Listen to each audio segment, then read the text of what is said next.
আসুন, মানুষ সৃষ্টি করলেন কে? সৃষ্টি যখন করেছেন, এই মানুষকে থাকার জায়গা দিবেন না? কথা বলেন, যে কে দিবে? এই মাথা, এই চিন্তা কার? আল্লাহ পাক। আমার আপনার চিন্তা না। আল্লাহ পাক রব্বুল আলামিন আদমকে সৃষ্টি করলেন, হাওয়াকে সৃষ্টি করলেন, মানুষকে সৃষ্টি করে আল্লাহ পাক রব্বুল আলামিন চিন্তা করলেন, সৃষ্টি যেহেতু করেছি, থাকতে তো দিতে হবে। আল্লাহ পাক বলেন, ইয়া আদম উসকুন আনতা ওয়া যাওজুকাল জান্নাহ। সুবহানাল্লাহ, কি সুন্দর আল্লাহ বলেন, ইয়া আদম, হে আদম, উসকুন, বসবাস করো, আনতা, তুমি, ওয়া যাওজুকা, তোমার বিবি, তোমার ম্যাডাম, তুমি এবং তোমার স্ত্রী বসবাস করো, সুকুনাত ইখতিয়ার করো, থাকতে থাকো। আল জান্নাহ কোথায়? আল জান্নাহ কোথায়? জান্নাত উপরে না নিচে? উপরে না নিচে? জান্নাত উপরে। আল্লাহ পাক আদম আলাইহিস সালামকে জান্নাতে থাকতে দিলেন। থাকতে দেওয়ার সাথে সাথে আল্লাহ পাক রব্বুল আলামিন আদেশ হলো থাকতে হবে, নিষেধ হলো ওয়ালা তাকরাবা হাদিহিশ শাজারাতা ফাতাকুনা মিনাজ জালিমিন। থাকো, বসবাস করো, কিন্তু ওই গাছের, এই গাছের কাছেও আল্লাহ।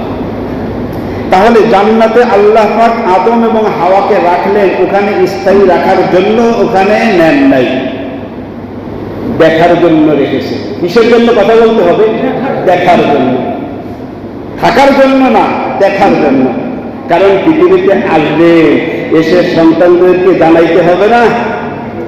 আরেকটু উপমা দিই ভাই, বাজার থেকে মোরগ কুড়াই করেছেন, বাড়িতে পালতে হবে। মোরগ এমন একটা পশু, ও ঘরে থাকতে চায় না, কারণ ওর বান্ধবী আছে না। কি করবেন? কথা বলেন, ওর বান্ধবীরা আছে না এলাকায়, ও বাড়ি থাকতে চায় না, ছেড়ে দিবেন, ও বাড়ির আশপাশেও পাবেন না, ও অন্য এলাকায় চলে যাবে। নতুন কুড়াই করে মোরগ বা মুরগি বাড়িতে রাখতে হলে প্রথম দেখাইতে হয়। কিরকম? পায়ে দড়ি বেঁধে রেখে দেয়, কি সত্য না? বা কিছুতে ঢেকে রেখে দেয়। কারণ কি? তোমাকে ছাড়বো এত তাড়াতাড়ি না, তুমি দেখো ঘরটা, তোমার মালিকের ঘর কেমন, মালিকের উঠানটা কেমন, মালিকের আশপাশটা কেমন, ঘর বাড়ি কেমন, সব কিছু ভালোভাবে দেখো। দেখে যখন চিনতে পারবা, তখন তোমাকে ছেড়ে দেব। তুমি এই এলাকায়, অন্য এলাকায় বেড়াবেদের কাছে গেলেও ফিরে যেতে আসতে পারো, ঠিক না? ফিরে যেতে আসতে পারো। আল্লাহ পাক রব্বুল আলামিন হযরত আদম এবং হাওয়া আলাইহিস সালাম দুইজনকে জান্নাতে থাকতে দেয় নাই, দেখার জন্য দিয়েছেন। তুমি দেখে যাও, কিভাবে? ভালোভাবে দেখে যাও। তোমার সন্তানকে বলতে হবে, বোঝাইতে হবে, হ্যাঁ আল্লাহ জান্নাত তৈরি করেছে, জান্নাতটা এমন এমন এমন, যাতে বান্দারা জান্নাতের কথা শুনে জান্নাতের আগ্রহ নিয়ে চলতে পারে। মোরগ যদি মালিকের কথা এরপরেও না শুনে ছেড়ে দিচ্ছে, খবর নেই, আজ আসে না, কাল আসে না, 2 দিন পরে খবর পাইল লালটু বল্টুর বাড়িতে, তাহলে এই মালিক কি করবে? কোনো মতো ধরতে পারলেই হয়, এনে জবাই দিয়ে আগুনে ভস্য করে দিবে, ঠিক না? খেয়ে ফেলে দিবে। কারণ এর ধারণা এভাবে হতে থাকলে চলবে না, কে না কে খেয়ে ফেলে। মালিকের কথা যদি শোনে, তাহলে সে স্থায়ীভাবে মালিকের ঘরে থাকতে পারে, ঠিক না? কারণ প্রথম দেখায়ছে, চিনেছে, চিনার পরেও ছেড়ে দিলাম, তুমি চলে গেলে, আবার খবর নেই, তাহলে তোমাকে পাইলেই হয়, জবাই দিয়ে আগুনে শেষ করে দিয়ে, ভস্য করে দিয়ে পেটের মধ্যে চলে যাবে।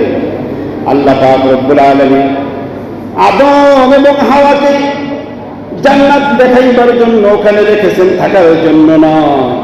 যখন জান্নাত দেখা হয়েছে, আল্লাহ পাক রব্বুল আলামিন কি বলেন? কুল্লা হাবিতু মিনহা জামিআ।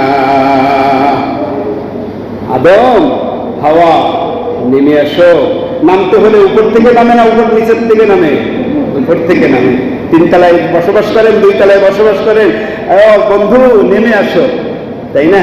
আল্লাহ বলেন কুল্লা হাবিতু মিনহা, জান্নাত থেকে নেমে আসো। কারণ দেখাতে হয়েছে, থাকার তো জায়গা না। আবার এখানে আরো একটা ব্যাপার আছে, কয়জন ছিল? আরো জোরে। কিন্তু আল্লাহ পাক তো দুই কথা বলে নাই, কারণ আরবিতে 1 বচন, 2 বচন, বহু বচন, 3 বচন, বহু বচন আছে, কিন্তু এখানে বচনটা কিন্তু বহু বচন। উল্লাহ বিতু, সকলেই বের হয়ে আসো।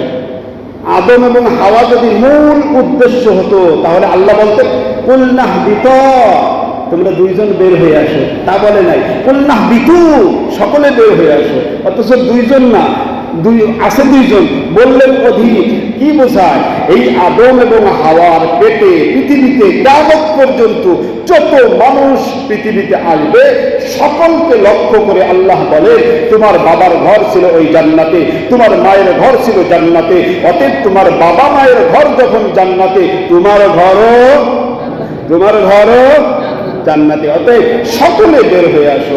দেখা হয়েছে দুনিয়ায় এসে, আমি আল্লাহ, আমার হুকুম মানো, আমার হুকুম মানো।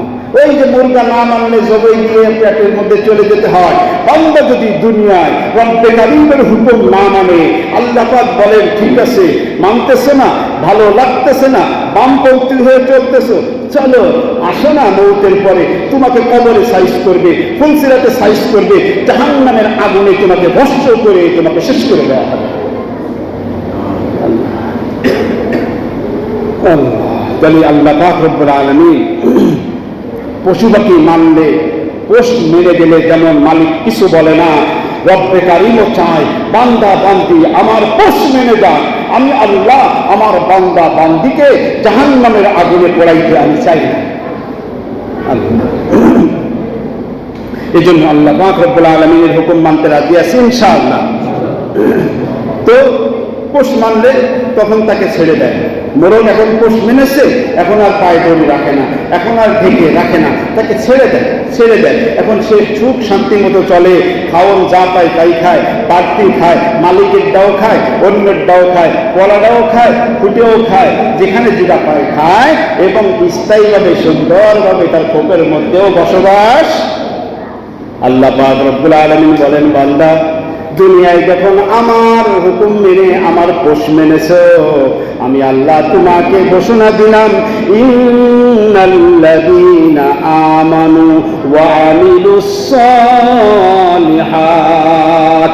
বান্দা যখন ঈমান এবং আমলের পোষ তুমি মেনে যাবা, আমার উপরে ঈমান এনে যদি পোষ তুমি মানতে পারো, নেক আমল করে যদি পোষ মানতে পারো, আমার হুকুম মোতাবেক চলতে পারো, আমি আল্লাহ কানাত লাহুম জান্নাত ফিরদাউসি নুজুলা, তোমার জন্য সুন্দর একটা স্থায়ী বসবাসের ঘর জান্নাত তোমাকে দান করবো। সুবহানাল্লাহ, সুবহানাল্লাহ।